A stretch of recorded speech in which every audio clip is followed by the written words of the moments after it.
Hi everyone. Section 107 of CGST act बात करता है कि अगर एडजुडिकेटिंग अथॉरिटी ने आपके अगेंस्ट कोई ऑर्डर पास किया है और अगर आप उस ऑर्डर से सेटिस्फाइड नहीं हैं तो ऐसे केस के अंदर आप एपीलेट अथॉरिटी के पास उस ऑर्डर के अगेंस्ट अपील फाइल कर सकते हैं। लेकिन ये जो आप अपील फाइल करेंगे ये आपको with in 3 months from the order आपको ये अपील फाइल करनी है। एपीलेट अथॉरिटी चाहे तो इस 1 मंथ का डिले कंडोन भी कर सकता है। सो अल्टीमेटली आप 4 मंथ्स तक ये अपील फाइल कर सकते हैं। तो लेकिन बहुत सारे केसेस के अंदर इशू क्या आ रहा था कि टैक्सेबल पर्सन्स इन 4 महीने के अंदर भी अपनी अपील फाइल नहीं कर पाए थे। तो ऐसे केसेस के अंदर रिलीफ देने के लिए गवर्नमेंट अभी एक एमनेस्टी स्कीम भी लाई थी जिसके अंदर उन्होंने जो 4 महीने के बाद भी अपील फाइल करना अलाउ किया था। लेकिन ये जो एमनेस्टी स्कीम थी ये बहुत ही लिमिटेड केसेस के ऊपर अप्लाई कर पा रही थी। जैसे कि अगर आपका ऑर्डर 31 मार्च 2023 तक पास हुआ था तो ही आप इस एमनेस्टी स्कीम का बेनिफिट ले सकते थे, या फिर वो ऑर्डर आपका 73 या 74 का था तो ही आप इस एमनेस्टी स्कीम का बेनिफिट ले पा रहे थे। और अब तो इस एमनेस्टी स्कीम की टाइम लिमिट भी चली गई है बेनिफिट लेने की। तो एक क्वेश्चन जो हमारे पास आ जाता है कि इन जनरल मान लीजिए कि कोई एमनेस्टी स्कीम नहीं है तो क्या ऐसे केसेस के अंदर भी अपील 4 मंथ्स के बाद फाइल की जा सकती है क्या? ऐसे केसेस के अंदर अपीलेट अथॉरिटी का एक क्लियर स्टैंड ये रहता है कि आप अपील फाइल नहीं कर पाएंगे, क्योंकि सेक्शन 107 स्पेसिफिकली ये बोलता है कि आप अपील 4 महीने तक ही फाइल कर सकते हैं अपीलेट अथॉरिटी के पास। तो जब सेक्शन 107 इतनी क्लियरली बात कर रहा है तो हमारे पास ये क्वेश्चन आता है कि हम ये चीज डिस्कस ही क्यों कर रहे हैं कि क्या आप 4 महीने के बाद भी फाइल कर सकते हो। इसका आंसर है द लिमिटेशन एक्ट 1963।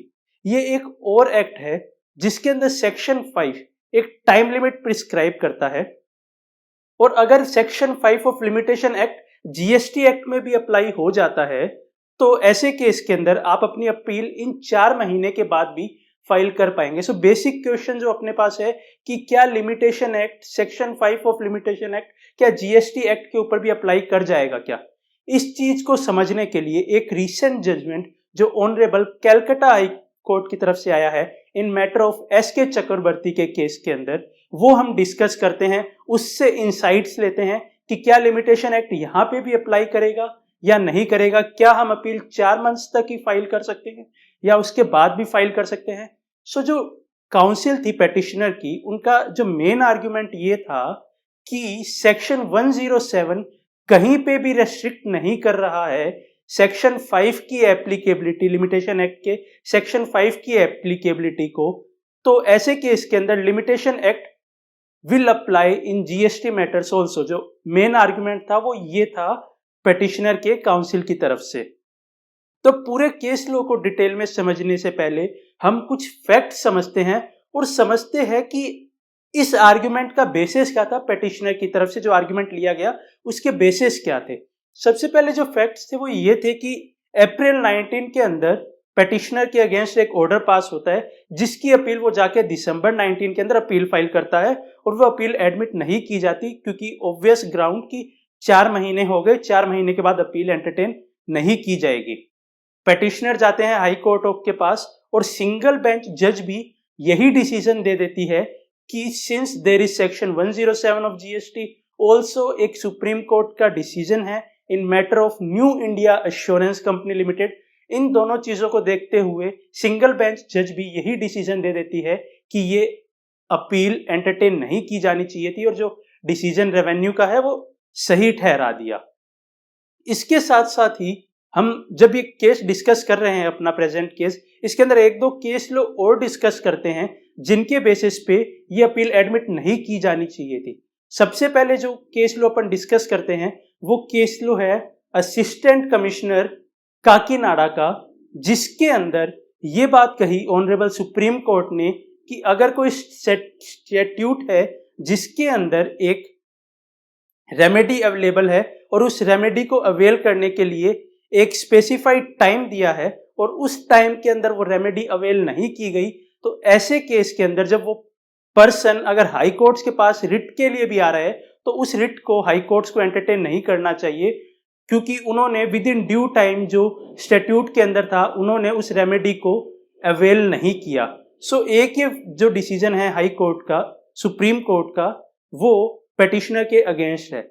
इसके साथ ही जो एक दूसरा डिसीजन जो बहुत ज्यादा यूज किया गया वो था new India assurance company limited का, जिसके अंदर सुप्रीम कोर्ट ने कंज्यूमर प्रोटेक्शन एक्ट के एक केस को डिस्कस करते हुए ये कहा कि जब कंज्यूमर प्रोटेक्शन एक्ट के अंदर कोई कंप्लेंट फाइल होती है तो उसका रिप्लाई करने के लिए 30 डेज का टाइम होता है और 15 डेज का डिले कंडोन किया जा सकता है। बियॉन्ड दैट डिले कंडोन नहीं किया जा सकता, बियॉन्ड दैट आपको रिप्लाई के लिए टाइम नहीं दिया जा सकता। सो ये दूसरा ग्राउंड, दूसरा केस लो जो इस केस के अंदर रेफर किया गया वो भी पेटिशनर के एक तरफ से अगेंस्ट जाता है।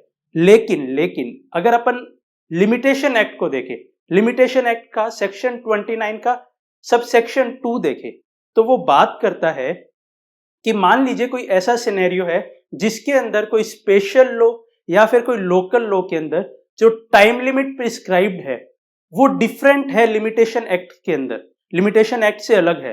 तो ऐसे केस के अंदर वो डिस्कस करता है कि लिमिटेशन एक्ट की एप्लीकेबिलिटी, लिमिटेशन एक्ट कहां तक अप्लाई हो पाएगा ऐसे सिनेरियो के अंदर। तो वो डिस्कस करता है सेक्शन 29 का सबसेक्शन 2, तो जिसके अंदर वो कहता है कि लिमिटेशन एक्ट के सेक्शन 4 से लेके 24 दोनों सेक्शन इंक्लूसिव, 4 और 24 दोनों सेक्शन इंक्लूसिव, इनकी एप्लीकेबिलिटी उस एक्सटेंट तक होगी जिस एक्सटेंट तक उस पर्टिकुलर स्पेशल एक्ट ने एक्सक्लूड नहीं किया होगा लिमिटेशन एक्ट की एप्लीकेबिलिटी को।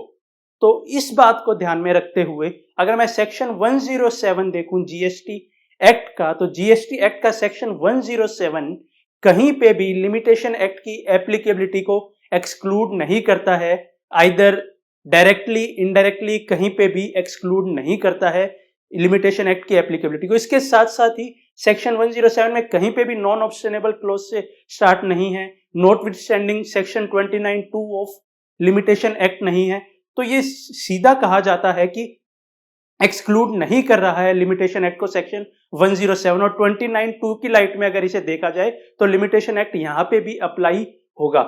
इसके साथ साथ ही ना ही सेक्शन 107 कहीं पे भी सेक्शन 5 जो है लिमिटेशन एक्ट का उसकी एप्लीकेबिलिटी को भी एक्सक्लूड कर रहा है। इसी फैक्ट्स को और स्ट्रांगली प्रेजेंट करने के लिए हम एक दो केस लॉज देखते हैं। एक केस लॉ है ऑनरेबल सुप्रीम कोर्ट का, जिसके अंदर ऑनरेबल सुप्रीम कोर्ट ने यह चीज बताई है, जिसके अंदर की बेंच भी लार्जर थी, बेंच की जो हियरिंग बेंच थी वो भी लार्जर थी देन द असिस्टेंट कमिश्नर काकीनाडी के केस से। उसके अंदर सुप्रीम कोर्ट ने ये बात कही है कि अगर आपको लिमिटेशन एक्ट की एप्लीकेबिलिटी देखनी है तो उसके लिए ये चीज देखी जाएगी जो स्पेशल एक्ट है या लोकल एक्ट है वो एक्सक्लूड कर रहा है या नहीं कर रहा लिमिटेशन एक्ट की एप्लीकेबिलिटी को। अगर वो लिमिटेशन एक्ट की एप्लीकेबिलिटी को एक्सक्लूड नहीं कर रहा तो ऐसे केसेस में लिमिटेशन एक्ट भी अप्लाई करेगा। दूसरा जो डिसीजन है सेक्शन 107 को इंटरप्रेट करते वक्त उन्होंने ये बात कही है कि कहीं पे भी सेक्शन 107 रेस्ट्रिक्ट नहीं करता है जुरिस्डिक्शन को, जुरिस्डिक्शन ऑफ एपिलेट अथॉरिटी को beyond the time limit of section 107। सो इन सब केसेस को ध्यान में रखते हुए, इन सब आर्ग्यूमेंट्स को ध्यान में रखते हुए आप एक स्टैंड ले सकते हैं, आप फाइट कर सकते हैं कि क्या मेरी अपील आफ्टर 4 मंथ्स भी एक्सेप्ट की जानी चाहिए या नहीं की जानी चाहिए। और ये आर्ग्यूमेंट्स अगर आप अपील फाइल करना चाहते हैं तो उसके अंदर ये आप आर्ग्यूमेंट्स रख सकते हैं। So I hope this video helps and thanks for watching, stay tuned.